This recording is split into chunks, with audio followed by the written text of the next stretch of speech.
કોઈ પણ વ્યક્તિને આપણે એના બાયોડેટાના આધારે આંકી લેતા હોય છે. બાયોડેટાનો ટ્રેન્ડ ચાલે છે અત્યારે. છોકરાની કે છોકરાની લગ્નની ઉંમર થાય એટલે એનો બાયોડેટા બનાવવામાં આવશે. એમાં બધી જ ડિટેલ એડ કરવામાં આવશે.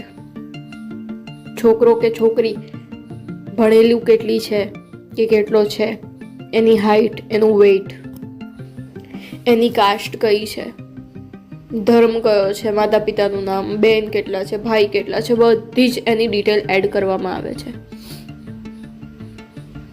છોકરો હશે તો એની ઇન્કમ એની અંદર એડ કરવામાં આવે છે કે મહિને આટલું કમાય છે. પણ ખરેખર બાયોડેટામાં જોઈને આપણે નક્કી નથી કરી શકતા કે માણસ કેવો છે, કારણ કે બાયોડેટા છોકરો કેટલું કમાય છે માત્ર ને માત્ર એ જ બતાવે છે. પણ એની પાસે એના કર્મની જમા પૂંજી કેટલી છે એ કોઈ બાયોડેટા કે કોઈ ડિટેલ બતાવી શકતી નથી. છોકરીની પણ અંદર ડિગ્રી એડ કરવામાં આવે છે. ગ્રેજ્યુએટ છે, જોબ કરે છે, મહિને આટલી સેલેરી છે, 18,000, 15,000, 25,000 આટલી સેલેરી છે. પણ એની અંદર આવડત કે હોશિયારી કેટલી છે એ પણ કોઈ બાયોડેટા બતાવતો નથી. ઘણી છોકરીઓ 25 વર્ષની હોય, 26 વર્ષની હોય, સારું એવું કમાતી હોય, ઇન્ડિપેન્ડન્ટ હોય, તેમ છતાંય મા બાપને એવું લાગે છે કે હજી એ નાની છે.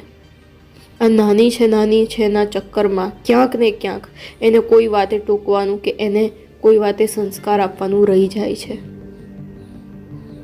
અને એનું પરિણામ ભોગવવું કોઈ બીજાના છોકરાએ કે કોઈ બીજાના પરિવારે પડે છે. ઘણી વખત એવું થાય કે છોકરો કમાતું સારું હોય, મા બાપ ઘણી વખત એ પૂછે છે સેલેરી આવી, કેટલી સેલેરી આવી, ઘરે કેટલા મોકલાયા, પણ ક્યાંક ને ક્યાંક એ પૈસાની આડમાં ક્યાંક એ ખોટા રસ્તે તો નથી જતો ને, એ ધ્યાન રાખવાનું રહી જાય છે અને એનું પરિણામ કોઈની દીકરીએ, કોઈ છોકરીએ કે કોઈના પરિવારે ભોગવવું પડે છે. આપણે માત્ર ને માત્ર એક છોકરો કે છોકરી, એક હ્યુમન મોટો કરીએ છીએ, માણસ કોઈ મોટો કરીએ છીએ. એની પાસે સારી ડિગ્રી હોય, એ સારું કમાતો હોય એટલે આપણને એવું થાય છે કે આપણે સારી રીતે એની પરવરિશ કરી છે. આપણે ક્યાંક ને ક્યાંક એ ડિગ્રીની આડમાં એના સંસ્કાર છે નથી, એની અંદર કેટલું ટેલેન્ટ છે, આ એડ કરવાનું કે આ જોવાનું રહી જાય છે. છોકરો કે છોકરી એકબીજાને જોવા જાય એટલે એકબીજાનું સ્વાભાવિક છે, એકબીજાને જોશે, હા પાડશે, થોડોક ટાઈમ વાત કરશે, સ્વભાવ એ લોકો જોજો. કોઈ પણ માણસ છે દેખાવમાં તો સારો જ લાગશે. કોઈ પણ માણસની સાથે તમે 1 કલાક વિતાવો, 2 કલાક વિતાવો, 3 કલાક વિતાવો, ધીમે ધીમે ધીમે એનો સાચો સ્વભાવ બહાર આવશે. પણ કોઈ પણ માણસને જોઈને આપણે એવું નથી કહી શકતા કે એ કેવો છે કે કેવી છે. ઘણી વખત લગ્નના 12 મહિના પછી, 2 વર્ષ પછી ખબર પડે છે કે છોકરાનું કે છોકરીનું ક્યાંય બીજે અફેર છે કે પછી એના મેરેજ જબરદસ્તી બળજબરીથી કરવામાં આવ્યા છે. ઘણી વખત છોકરીઓના કિસ્સામાં થાય છે કે લગ્નના અઠવાડિયા પહેલા કે 10 દિવસ પછી ખબર પડે છે. છોકરો ડ્રિંક કરે છે, છોકરો વેજ છે, નોન વેજ છે. ઇટ્સ ઓકે, જમાના પ્રમાણે અમુક વસ્તુ લેટ ગો કરવી જોઈએ, પણ શું વસ્તુ લેટ ગો કરવી, ક્યારે કરવી અને ક્યારે ન કરવી એની પણ આપણને ખબર હોવી જોઈએ.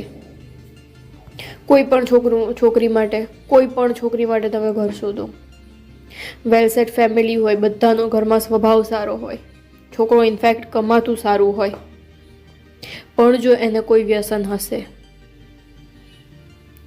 તો એ ગમે તેટલું કમાતો હશે, પોતાના પત્ની, પોતાના પરિવાર, પોતાના છોકરા માટે કશું જ વધવાનું છે નહીં. ઇનફેક્ટ એની અસર એના સ્વભાવ ઉપર, એની મેન્ટાલિટી ઉપર પડશે. એ બધું જ સહન તમારે કરવું પડશે. ઘણી વખત છોકરીઓના કિસ્સામાં પણ એવું બને છે. ક્યારેક એવું બને કે છોકરો વેલ સેટ હોય, કમાતો સારું હોય, વધારે નહીં પણ એટલીસ્ટ એ લોકોનું ઘર ચાલી શકે એટલું પણ હોય, પણ એને કશું વ્યસન ના હોય તો આ સોનામાં સુગંધ ભળી કહેવાય. પણ ક્યારે? કે જ્યારે સામે છોકરી એટલી મેચ્યોર હોય, એને ઘર બેલેન્સ કરતા આવડતું હોય, કયો પૈસો કેટલો ક્યાં વાપરવો, ક્યાં કરકસર કરવી, ક્યાં ન કરવી. ઘણી છોકરીઓ હાથની એટલી બધી છુટ્ટી હોય છે, પણ જો ક્યારે એવું બને કે હસબન્ડ કમાય છે સારું, પ્લસ વાઈફની અંદર મેચ્યોરિટી છે કે કયો પૈસો ક્યાં ઇન્વેસ્ટ કરવો, શું વસ્તુ વસાવવી, શું વસ્તુ નહીં, તો આને સોનામાં સુગંધ ભળી કહેવાય. ઘણા કિસ્સાઓમાં એવું થાય છે કે છોકરી એકદમ આમ પરફેક્ટ, છોકરાના મમ્મી પપ્પાની સેવા કરે, સાચવે, બધાની પસંદ નાપસંદ બધાની કાળજી રાખે, બધાનું ધ્યાન રાખે, પણ છોકરો એ ક્યારેય શાંતિથી છોકરીના મમ્મી પપ્પા એટલે કે એના સાસુ સસરા સાથે ફોનમાં સરખી રીતે શાંતિથી વાત પણ નથી કરી શકતો.